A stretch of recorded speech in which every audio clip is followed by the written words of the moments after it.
সুপ্রিয় দর্শক, আসসালামু আলাইকুম। রাবেয়াস কিচেন থেকে সবাইকে অনেক অনেক শুভেচ্ছা। আশা করছি সবাই ভালো আছেন। আজ আমি আপনাদেরকে তৈরি করে দেখাবো কিভাবে ঝটপটে সুজির বরফি তৈরি করতে হয়। আর এটা তৈরি করে বিকালের নাস্তা অথবা মেহমানদারিতেও আপনারা দিতে পারেন। তাছাড়া রুটি, পরোটা, লুচির সাথেও আপনারা এটা খেতে পারেন। তো চলুন দেখিয়ে দিচ্ছি এই সুজির বরফিটা বানাতে আমার কি কি উপকরণ লাগছে এবং কিভাবে বানাতে হবে। এই সুজির বরফিটা বানাতে আমি এখানে যা যা নিয়েছি: সুজি, চিনি, গুঁড়ো দুধ, ঘি, এলাচ, দারচিনি, লবণ ও পানি। চুলায় প্যানটা গরম করে নিয়ে তাতে দিয়ে দিচ্ছি 2 টেবিল চামচ ঘি।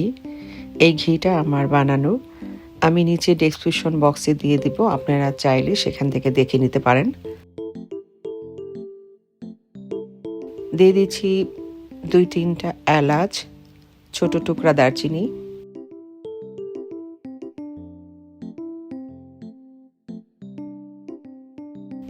ঘিটা গলে যাওয়ার পরে আমি দিয়ে দিচ্ছি 1 কাপ সুজি। ভালো করে ভেজে নেব। আমি একটু মোটা দানার সুজি নিয়েছি, মিহি দানার চেয়ে মোটা দানার সুজিতে ভালো হয়, বেসিক্যালি আমি পছন্দ করি। আপনারা চাইলে মিহি দানা দিয়েও করতে পারেন, কোনো অসুবিধা নেই। ভাজা ভাজা হয়ে গেছে। এবার এখানে দিয়ে দিচ্ছি 2 টেবিল চামচ গুঁড়ো দুধ। ভালো করে মিশিয়ে নিচ্ছি। আর দিয়ে দিচ্ছি চিনি, আধা কাপের একটু কম। চিনিটা আপনাদের পছন্দ অনুযায়ী কম বেশি বাড়াতে পারেন। সুজিটা ভালো করে ভাজা হয়ে যাওয়ার পরে আমি দিয়ে দিচ্ছি 1 কাপ পানি। এই পানিটা কারো কারো ক্ষেত্রে কম বেশি লাগতে পারে। এবার ভালো করে নাড়তে হবে যেন কোনোভাবেই দলা বেঁধে না যায়, আর অনবরত নাড়তে হবে যাতে করে তলানিতে লেগে পড়ে না যায়। দিয়ে দিচ্ছি সামান্য 1 চিমটি লবণ। যে কোনো মিষ্টি জাতীয় জিনিসে একটু লবণ না দিলে মিষ্টিটা ভালো করে ফুটে ওঠে না, খেতেও ভালো লাগে না। প্রায় হয়ে আসছে। এবার আরেকটু ঘি দিয়ে দিচ্ছি সুন্দর একটা ফ্লেভার আসার জন্য।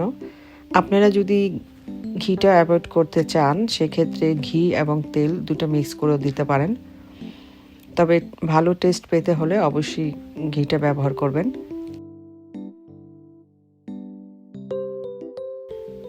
আর দিয়ে দিচ্ছি 1 টেবিল চামচ নারিকেল কোরানো। এতে করে হালুয়ার স্বাদটাও বেড়ে যাবে বহুগুণে। তবে এটা অপশনাল, আপনারা না চাইলে বাদ দিতে পারেন। আমার কাছে ভালো লাগে তাই আমি এটা সবসময় দেই। এখানে যে এলাচ দারচিনিগুলো দিয়েছিলাম এগুলো আমি উঠিয়ে ফেলে দিচ্ছি।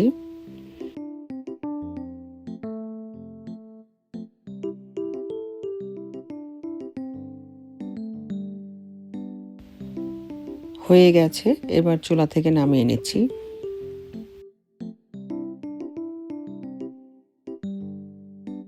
একটা ছড়ানো পাত্রে হালুয়াগুলো তুলে নিতে হবে এবং একটা হাতলের সাহায্যে চেপে চেপে সমান করে দিতে হবে যাতে যে কোনো শেপে কাটা যায়।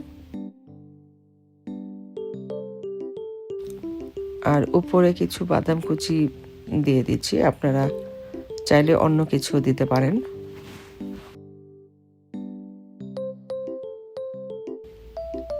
এবার একটা ছুরির সাহায্যে আমি বরফির আকারে কেটে নিচ্ছি। আপনারা যদি আপনাদের পছন্দ অনুযায়ী কাটতে চান তবে সেক্ষেত্রেও কেটে নিতে পারেন।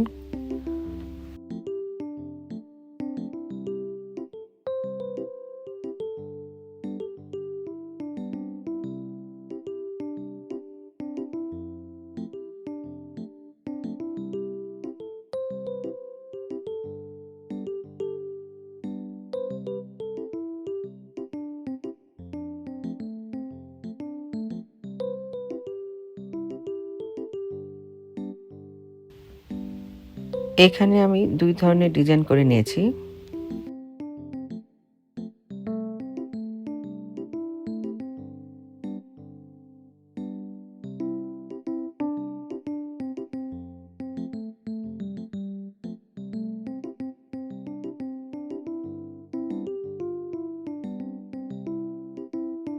তো হয়ে গেল আমার আজকের এই ঝটপট সুজির বরফির রেসিপিটি।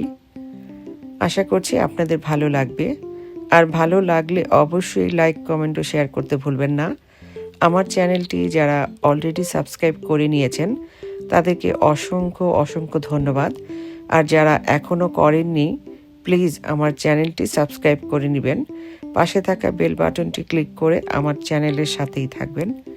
পরবর্তী ভিডিও দেখার আমন্ত্রণ রইল। আপনারা অনেক ভালো থাকবেন, আমার জন্য দোয়া করবেন। আল্লাহ হাফেজ।